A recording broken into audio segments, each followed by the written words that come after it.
السلام علیکم۔ وہ عطا کرنے پر آئے تو وہ سب عطا کر سکتا ہے، اس کے لیے کچھ بھی ناممکن نہیں۔ وہ تو ناممکن کو ممکن بنانے پر بھی قادر ہے، لیکن اللہ تمہیں وہ عطا کرے گا جو تمہارے لیے بہتر ہوگا۔ بس اللہ پر بھروسہ رکھو، اور جب وہ تمہاری دعاؤں پہ راضی ہو جاتا ہے تو یہ نہیں دیکھتا کہ دنیا اس چیز پر مطمئن ہے یا نہیں، اور نہ اس کو اس بات سے کوئی فرق پڑتا ہے کہ اس دعا کی قبولیت میں کتنی رکاوٹیں ہیں۔ وہ جب ارادہ باندھ لیتا ہے تو ناممکن کی ساری گرہیں اپنے آپ کھل جاتی ہیں۔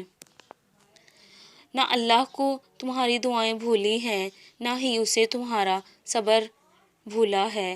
وہ بس ایسی قبولیت تیار کروا رہا ہے جو زمین کی ساری تہوں اور اس آسمان کے اوپر کے بھی آسمانوں کو لاجواب کر دینے والی ہے۔